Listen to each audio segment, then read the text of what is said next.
Hello साथियों, कैसे आप सभी हैं। मैं जितेंद्र एक बार फिर से आप सभी आपके परिवार टिकी भैया पे स्वागत करते हैं। आज हम लोग भाषा हिंदी का एक ऐसा चैप्टर पढ़ेंगे जो किसी भी पेपर में हिंदी जिस पेपर में हिंदी आती है, जैसे UP TET, C TET, UP police, UPSI और SSC GD, UP triple SC की कुछ परीक्षाओं में जो जिसमें हिंदी पूछी जाती है, उसमें इस चैप्टर से प्रश्न जरूर बनते हैं। एक या दो प्रश्न रहते हैं जिसका नाम है भाषा। भाषा बोली या बोलियां कहाँ कहाँ पे बोली जाती है। तो आप लोग अपनी कॉपी में सबसे पहले बीचों बीच में चैप्टर का नाम लिखेंगे भाषा।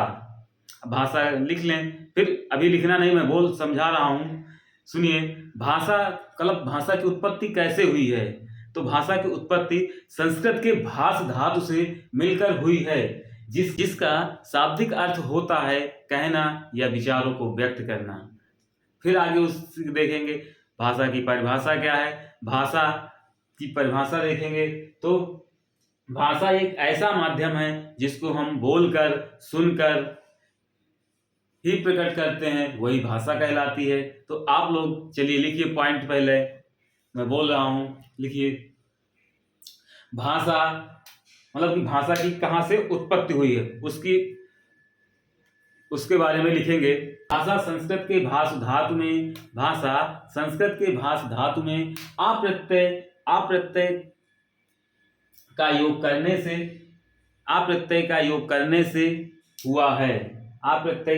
करने से हुआ है, जिसका शाब्दिक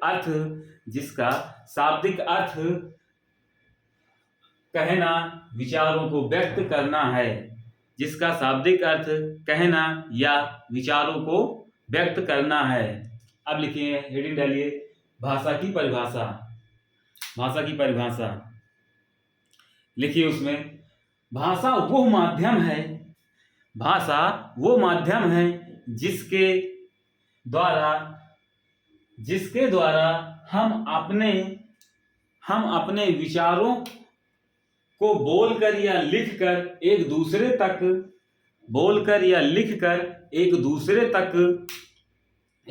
तक पहुंचाते हैं, भाषा कहलाता है।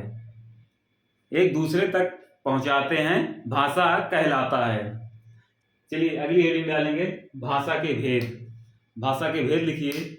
भाषा मुख्य रूप से दो भेद होते हैं। भाषा के मुख्य रूप से दो भेद होते हैं तथा सामान्य रूप से तीन भेद होते हैं। अब आप लोग सोच रहे होंगे कौन कौन से भेद होंगे। चलिए पहला भेद लिखिए, मौखिक भाषा। पहला हो जाएगा मौखिक भाषा, दूसरा हो जाएगा लिखित भाषा, दूसरा होगा लिखित भाषा, तीसरा होगा सांकेतिक भाषा। मौखिक भाषा मतलब जो हम लोग मुंह से बोलकर सीखते हैं उसे मौखिक भाषा, और लिखित भाषा जो भाषा को हम लिखकर प्रकट करते हैं वो उससे लिखित भाषा कहते हैं। सांकेतिक भाषा जो आप लोग रास्ते में जा रहे होंगे तो एक चिन्ह के रूप में बना दिया जाता है, या कहीं जंगल रहता है, कहीं जैसे स्कूल है तो स्कूल के सामने दो बच्चे जाते हुए बैग टांग के बने रहते हैं, या स्पीड लिखा रहता है कि स्पीड 40, तो 40 की स्पीड चलना, वो उसे कहते हैं सांकेतिक भाषा।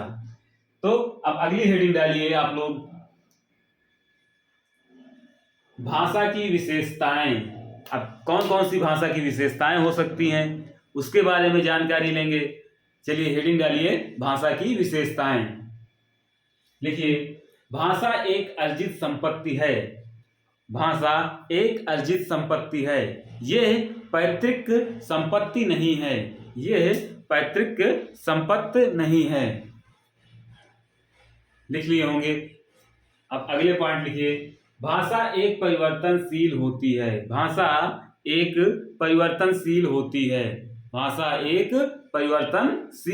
है। अगला पॉइंट लिखेंगे, भाषा का प्रवाह कठिन से सरल की ओर होता है। अगला पॉइंट लिखिए, प्रत्येक भाषा की एक निश्चित भौगोलिक सीमा होती है। भौगोलिक सीमा होती है। लिखिए अगली हेडिंग लिखेंगे भाषा का विकास क्रम। भाषा का विकास क्रम। चलिए देखते हैं भाषा का विकास क्रम कैसे हुआ है। पहले संस्कृत है, संस्कृत, पाली, प्राकृत, अपभ्रंश और हिंदी। संस्कृत का विकास कहाँ से हुआ? भाषा का विकास कहाँ से हुआ? सबसे पहले संस्कृत, फिर पाली, फिर प्राकृत, फिर अपभ्रंश, फिर हिंदी। तो आप लोग लिखिए, ये बना हुआ है, इसको बना लीजिए।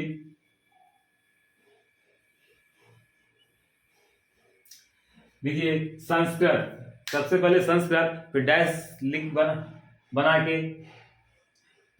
पाली, मतलब ऐसा बनाइए कि नंबर वाइज चलिए। सबसे पहले लिखिए नंबर 1 पे संस्कृत, दूसरा लिखिए पाली, तीसरा लिखिए प्राकृत, चौथा लिखिए अपभ्रंश, पांचवा लिखिए हिंदी। अब आप लोग जहां पे प्राकृत लिखे हैं और जहां पे संस्कृत लिखे हैं, उसका कब से कब तक संस्कृत बोली गई थी या उसका कब तक विकास क्रम रहा है, तो संस्कृत के सामने लिखिए 1500 ईसा पूर्व से 1500 ईसा पूर्व से 500 ईसा पूर्व तक, 500 ईसा पूर्व तक। अब संस्कृत के बाद क्या है? पाली। पाली को लिखेंगे 500 ईसा पूर्व से, पाली के सामने लिखिए 500 ईसा पूर्व से प्रथम ईसा पूर्व, 500 ईसा पूर्व से प्रथम ईस्वी तक, प्रथम ईस्वी तक। अब पाली के बाद जहां प्राकृत लिखे हैं, प्राकृत के सामने लिखें प्रथम ईस्वी से 500 ईस्वी तक, प्रथम ईस्वी से 500 ईस्वी तक। अब लिखिए चौथा पॉइंट में, चौथे के सामने चौथा कौन सा था? अपभ्रंश था। अपभ्रंश में लिखिए 500 ईस्वी से 1000 ईस्वी तक, 500 ईस्वी से 1000 ईस्वी तक। अब लिखिए हिंदी का कार्यकाल कितना रहेगा? हिंदी में लिखिए 1000 ईस्वी से अब तक। अब तक मतलब अभी जो चल रहा है हिंदी का चल रहा है समय। इतना लिख लिए होंगे, कुछ समझ में आया होगा। जो पॉइंट ना समझ में आया हो उसको कमेंट में आप लोग बताइए, मैं उसका सलूशन आपको समझाने का प्रयास करूंगा। चलिए अगला हेडिंग डालिए, हिंदी भाषा का निर्माण। हिंदी भाषा का कैसे कैसे निर्माण हुआ, इसके बारे में जानकारी लेते हैं। चलिए हेडिंग डालिए, हिंदी भाषा का निर्माण। लिखेंगे ये पहला पॉइंट, सिंध नदी के किनारे है। सिंध नदी के किनारे है। ये उसी के आगे अब लिखे जाएंगे। ये है सिंधु शब्द ईरानी भाषा में, सिंधु शब्द ईरानी भाषा में जाकर हिंदू हो गया। सिंधु शब्द जो पहले जो सिंधु कहा जाता था नदी को, वो ईरानी भाषाओं ने क्या कहा? हिंदू कहा। आगे लिखिए, और फिर सरल होने से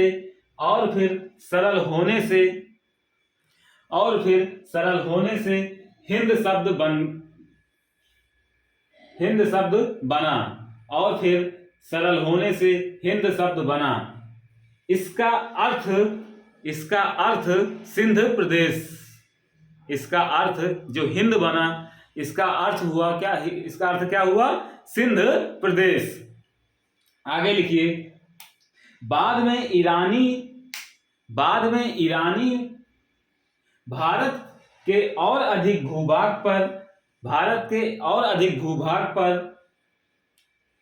भूभाग से परिचित हो गए। यानी जो बाद में ईरानी थे वो और सारे भारत के और जगहों पे विस्तार उनका हुआ, वहां से परिचित हो गए। आगे लिखिए, तथा हिंद शब्द धीरे धीरे पूरे भारत में फैल गया। हिंद शब्द धीरे धीरे पूरे भारत में वाचक हो गया। इसमें ईरानी भाषा का इक प्रत्यय जुड़ने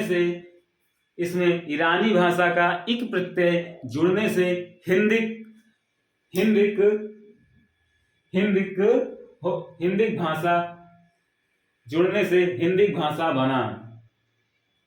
मतलब इसमें ईरानी का इक प्रत्यय जुड़ने से हिंदी भाषा का निर्माण हुआ। आगे लिखिए, जिसका अर्थ हिंद का है, जिसका अर्थ हिंद का है, जिसका अर्थ हिंद का है। लिखिए अगला पॉइंट, इसी हिंदी शब्द को यूनानी ने इंडिका तथा अंग्रेजी भाषा में इंडिया कहा गया, अंग्रेजी भाषा में इंडिया कहा गया। अगला पॉइंट लिखिए, कालांतर। कालांतर मतलब समझते हैं क्या होता है? कालांतर मतलब बाद में या कुछ समय बाद। लिखिए, कालांतर में हिंदी शब्द से इक प्रत्यय हटाने से, कालांतर में हिंदी शब्द से इक प्रत्यय को का लोप करने से, कालांतर में हिंदी शब्द से का प्रत्यय का लोप हो गया, का प्रत्यय का लोप हो गया और हिंदी शब्द शेष रह गया, और हिंदी शब्द शेष रह गया। आप लोग एक नोट लिखिए, मैं बोलता हूं, चलिए एक अपनी कॉपी में नोट लिखिए। नोट, हिंदी शब्द का संबंध संस्कृत के सिंधु शब्द से है, हिंदी शब्द का संबंध संस्कृत के सिंधु शब्द से है। इतना लिख लिए। अब उसी में और लिखिए थोड़ा सा, इसका पहला प्रयोग मुस्लिम इतिहासकार, इसका पहला प्रयोग मुस्लिम इतिहासकार अल-बरूनी के ग्रंथ अल हिंद में मिलता है। इतिहासकार अल-बरूनी की ग्रंथ अल हिंद में मिलता है, अल हिंद में मिलता है। चलिए अगला पॉइंट लिखेंगे, संस्कृत संयोगात्मक भाषा है, संस्कृत संयोगात्मक भाषा है जबकि हिंदी वियोगात्मक भाषा है, जबकि हिंदी वियोगात्मक भाषा है। इतना समझ में आया होगा। आप लोग अगली हेडिंग लिखेंगे, संस्कृत, कि संस्कृत को कैसे दो भागों में, संस्कृत कितने भागों में बटा है, हेडिंग डालिए संस्कृत। चलिए हम साइड हो जा रहा हूं, इस पूरे बोर्ड का या पूरे पेज का आप लोग स्क्रीनशॉट रख लीजिए एक बार, ताकि कोई जो बोलने में कहीं मिस्टेक हुआ हो या लिखने में कोई कहीं गलती हुई हो तो आप लोग इसको देखकर सही से लिख लें, इसको ले लीजिए स्क्रीनशॉट। तो इसके आगे अगला पढ़ते हैं संस्कृत के बारे में। नोट कर लीजिए, हेडिंग डालिए संस्कृत। संस्कृत भाषा कितने प्रकार में बटा है? दो भागों में बटा है। पहला वैदिक संस्कृत, कितने प्रकार में बटा है? दो प्रकार भागों में। पहला वैदिक संस्कृत, दूसरा लौकिक संस्कृत। वैदिक संस्कृत 1500 ईसा पूर्व से 1000 ईसा पूर्व तक, और लौकिक संस्कृत 1000 ईसा पूर्व से 500 ईसा पूर्व तक। इसको नोट कर लिए होंगे। चलिए अब पॉइंट वाइज लिखिए, मैं बोल रहा हूं, लिखिए पॉइंट। भारतीय आर्य भाषा का प्राचीन रूप वैदिक संहिताओं से प्राप्त होता है। भारतीय आर्य भाषा का प्राचीनतम रूप वैदिक संहिताओं से प्राप्त होता है, वैदिक संहिताओं से प्राप्त होता है। अगला पॉइंट लिखेंगे, ऋग्वेद, सामवेद, अथर्ववेद, यजुर्वेद तथा उपनिषदों की वैदिक संस्कृत है, उपनिषदों की वैदिक संस्कृत है। अगला पॉइंट लिखेंगे, वैदिक संस्कृत के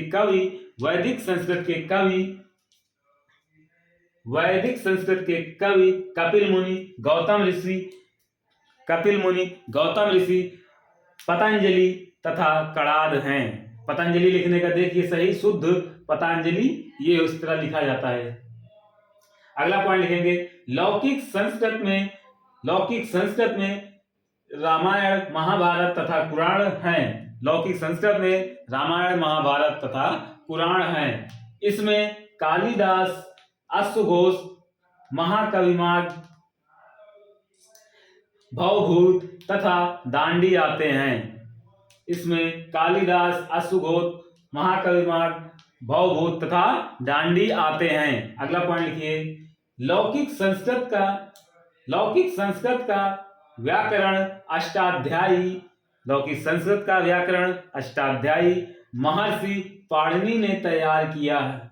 महर्षि पाणिनि ने तैयार किया, जिसमें 8 अध्याय हैं, जिसमें कुल 8 अध्याय हैं। इसका स्क्रीनशॉट ले लीजिए। तो इसके आगे अगली हेडिंग डालेंगे पाली भाषा। पाली भाषा का समय कब से कब तक था, क्योंकि पहले संस्कृत था, अब पाली भाषा का। अगली हेडिंग डालेंगे प्राकृत। चलिए मित्रों, अगली हेडिंग लिखेंगे पाली भाषा। पाली भाषा का समय है 500 ईसा पूर्व से प्रथम ईस्वी तक। 500 ईसा पूर्व से प्रथम ईस्वी तक।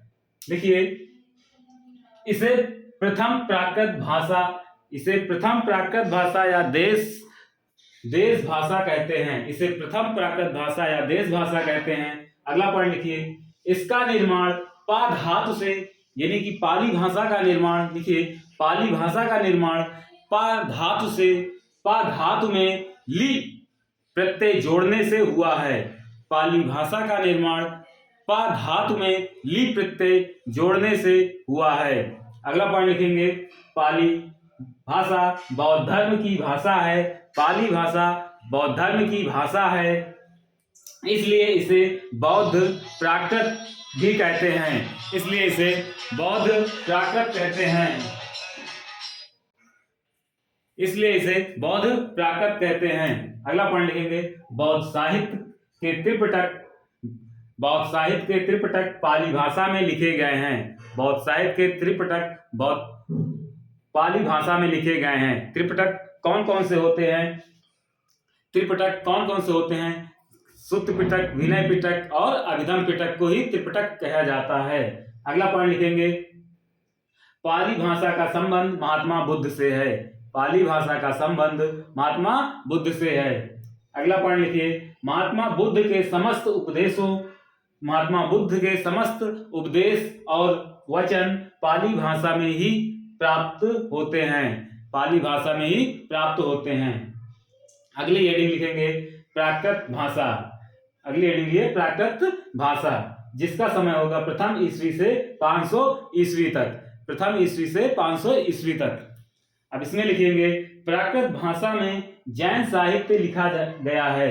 प्राकृत भाषा में जैन साहित्य लिखा गया है। इसमें महावीर स्वामी के वचनों तथा उपदेशों का संकलन है। महावीर स्वामी के वचनों तथा उपदेशों का संकलन है। आप लोग लिख लिए होंगे, इसका स्क्रीनशॉट ले लीजिए। फिर इसके आगे अगली हेडिंग डालेंगे अपभ्रंश भाषा। आप लोग हेडिंग डालें अपभ्रंश भाषा। अपभ्रंश भाषा का कार्यकाल कब से कब रहा है? 500 ईस्वी से 1000 ईस्वी तक। 500 ईस्वी से 1000 ईस्वी तक। चलिए इसमें लिखिए, अपभ्रंश भाषा, अपभ्रंश शब्द का निर्माण, अपभ्रंश शब्द का निर्माण अपप्रस भ्रंश के संयोग से होता है। अप प्लस भ्रंश के संयोग से होता है। अगला पॉइंट लिखेंगे, अपभ्रंश का शाब्दिक अर्थ है, अपभ्रंश का शाब्दिक अर्थ है बिगड़ा हुआ या गिरा हुआ। बिगड़ा हुआ या गिरा हुआ। गिरा हुआ। अगला पॉइंट लिखेंगे, अपभ्रंश शब्द का पहला प्रयोग पतंजलि के महाभाष्य में प्राप्त होता है। अपभ्रंश का पहला प्रयोग पतंजलि के महाभाष्य में प्रयोग अपभ्रंश का पहला प्रयोग पतंजलि के महाभाष्य से प्राप्त होता है। अब आप लोग अगली हेडिंग लिखेंगे अवहट भाषा। ये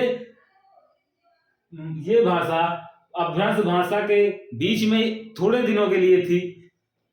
अब चलिए देखते हैं, पढ़े लिखिए, अपने हेडिंग डालिए अब अवहट भाषा।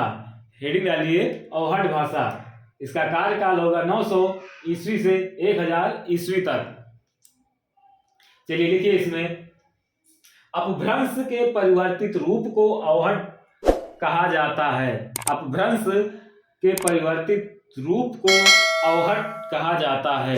अगला पॉइंट लिखेंगे, अवहट शब्द का पहला प्रयोग, अवहट शब्द का पहला प्रयोग ज्योतिरीश्वर, ज्योतिरीश्वर ठाकुर के ग्रंथ वर्ण रत्नाकर में प्राप्त होता है, वर्ण रत्नाकर में प्राप्त होता है। आप लोग इसका स्क्रीनशॉट ले लीजिए। तो अब इसको ट्रिक से देखते हैं, कौन सी भाषा किस एरिया में, जैसे पूर्वी हिंदी, मागधी हिंदी या अपभ्रंश, उपभाषा या बोलियां, कहाँ कौन कौन सी बोलियां, उसको एक ट्रिक के माध्यम से अब याद करेंगे या पढ़ेंगे। इसका स्क्रीनशॉट ले लीजिए, फिर उसके आगे पढ़ते हैं। आइए दोस्तों, अभी हम लोग पढ़े, हाँ आइए दोस्तों, अपभ्रंश भाषा, उपभाषा, बोली, इनको याद करने की ट्रिक, इनको कैसे याद करेंगे ट्रिक के माध्यम से। जैसे कि अपभ्रंश में 100 श्रेणी अपभ्रंश, अर्धमागधी अपभ्रंश और मागधी अपभ्रंश। अब 100 श्रेणी अपभ्रंश में कितनी उपभाषा होती हैं? तो 3 उपभाषाएं हैं। कितनी? 3 उपभाषा, पश्चिमी हिंदी, राजस्थानी हिंदी और पहाड़ी हिंदी। अब राजस्थानी हिंदी कहाँ पे या किस एरिया में बोली जाती हैं, फिर पहाड़ी हिंदी किस किस एरिया में बोली जाती हैं, उसी तरह अर्धमागधी हिंदी, पूर्वी हिंदी, इसमें एक ही है सिर्फ पूर्वी हिंदी, कहाँ एरिया पे, कौन कौन से एरिया में बोली जाए, कौन कौन सी बोली है उसमें, छत्तीसगढ़ी है, बघेली है, अवधी है। इसको याद कैसे करेंगे, आइए मैं बताता हूं। चलिए, इस चार्ट को आप लोग बना लिए होंगे, जैसे कि चलिए मैं समझा दे रहा हूं, फिर आप लोग इस चार्ट को स्क्रीनशॉट ले लेना, फिर लिख लेना। 100 श्रेणी अपभ्रंश, 100 श्रेणी अपभ्रंश में कितनी उपभाषाएं हैं? 3 उपभाषाएं हैं। पहली उपभाषा कौन सी है? पश्चिमी हिंदी। पश्चिमी हिंदी को कौन कौन सी बोलियां हैं? बोलियां को याद करने का कौन सा ट्रिक है? BBC के दक्षिण में हरि खड़ा, BBC के दक्षिण में हरि खड़ा था। अब बोल उसमें कौन हो जाए? एक बी से हो जाएगा, एक बी से हो जाएगा बघेली, दूसरे बी से हो जाएगा ब्रजभाषा, तीसरे बी से BBC से सी से हो जाएगा कन्नौजी। ठीक। अब दक्षिण में खड़ा, दक्षिण में हरि खड़ा, दक्षिण से दक्कनी, हरि से हरियाणवी, हरियाणवी को एक और नाम से जानते हैं, किससे? बांगरू के नाम से जानते हैं। फिर खड़ी बोली, खड़ी बोली को अन्य नाम क्या है? कौरवी और सरहिंदी हैं। उसी प्रकार दूसरी उपभाषा कौन सी है? 100 श्रेणी की दूसरी उपभाषा राजस्थानी हिंदी। राजस्थानी हिंदी की में कौन कौन सी बोलियां, उसको याद करने की ट्रिक है। राजस्थान में मामा जमे, राजस्थान में मामा जमे, माँ से मारवाड़ी, दूसरे माँ से मालवी, जमे में जा से जयपुरी, जयपुरी को ढूढ़ाड़ी भी कहते हैं, और में से मेवाती। अब 100 श्रेणी अपभ्रंश की तीसरी उपभाषा है पहाड़ी हिंदी। पहाड़ी हिंदी वहां बोली जाती, मतलब पहाड़ी एरिया में ही पहाड़ी हिंदी कहने से ही लग रहा है कि पहाड़ी एरिया में ही होगी। तो पहाड़ी कहाँ? जैसे नेपाल भी पहाड़ी एरिया में, कुमाऊनी और गढ़वाली 3 बोलियां बोली जाती हैं, नेपाली, कुमाऊनी और गढ़वाली। अच्छा, दूसरे नंबर पे कौन सी अपभ्रंश है? अर्धमागधी अपभ्रंश। अब अर्धमागधी अपभ्रंश में एक ही उपभाषा है जिसका नाम पूर्वी हिंदी है। पूर्वी हिंदी की में कौन कौन सी बोलियां हैं, उसको याद करने की ट्रिक है। पूर्वी हिंदी 36 वध करके अवध चली, पूर्वी हिंदी 36 वध करके अवध चली। मतलब 36 से पूर्वी से, तो पूर्वी हिंदी मतलब पूर्वी हिंदी हो गया, 36 से छत्तीसगढ़ी, वध से वघेली करके कोई मतलब नहीं, अवध मतलब अवधी हिंदी। फिर उसी प्रकार मागधी तीसरा है, तीसरी अपभ्रंश है मागधी हिंदी, मागधी हिंदी अपभ्रंश। तो इसमें एक ही है, क्या? एक ही उपभाषा है बिहारी हिंदी, एक ही उपभाषा है जिसका नाम बिहारी हिंदी है। उसको याद करने की ट्रिक है, बिहारी में भोमयम, बिहारी में भोमयम, बिहार में भोमयम, बिहार में भोमयम, भो से भोजपुरी, मैं से मैथिली, माँ से मगही। इसको आप लोग स्क्रीनशॉट भी थोड़ी देर बाद ले लीजिए। अभी क्या क्या हमने याद किया ट्रिक के माध्यम से? 100 श्रेणी अपभ्रंश में पश्चिमी हिंदी की क्या ट्रिक थी? BBC के दक्षिण में हरि खड़ा। दूसरी उपभाषा राजस्थानी हिंदी की कौन कौन सी बोलियां हैं? राजस्थान में मामा जमे। फिर पूर्वी हिंदी की याद करने की ट्रिक है बोली की, पूर्वी हिंदी 36 वध करके अवध चली। तीसरी है बिहारी हिंदी, बिहार में भोमैन। तो आप लोग इसको समझ सके होंगे। इसका हट जा रहा हूं, साइड हो जा रहा हूं, इसका स्क्रीनशॉट आराम से ले लीजिए।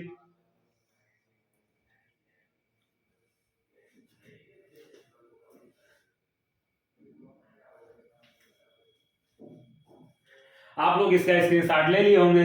ये हिंदी का ऐसा चैप्टर है जो किसी भी पेपर में हिंदी जिस पेपर में हिंदी पूछी जाती है उसमें इससे क्वेश्चन, 2 क्वेश्चन चैलेंज के साथ कहता हूं कि सिर्फ इस बोर्ड में जो लिखा है इतने से ही रहेगा। ज्यादा से 90 से 95% चांस इसी से घुमाकर पूछा जाता है। आप लोग इसको अच्छे से तैयार कर लीजिएगा। इसके आगे हम लोग कल पढ़ेंगे हिंदी की बोलियां कि कौन सी बोली, जैसे कि बुंदेली कौन कौन से जिले अपने यहाँ भारत में, उत्तर प्रदेश में कौन कौन से जिले में बोली जाती हैं, दक्कनी या कुमाऊनी कहाँ बोली जाती है, भोजपुरी कहाँ कौन कौन से एरिया में बोली जाती है। इसको इस वीडियो के बाद अगली वीडियो में पढ़ेंगे। आई होप आपको ये ट्रिक पसंद आया होगा। मिलते हैं कल एक और नए ट्रिक वीडियो के साथ। तब तक के लिए जय हिंद, जय भारत। थैंक यू दोस्तों।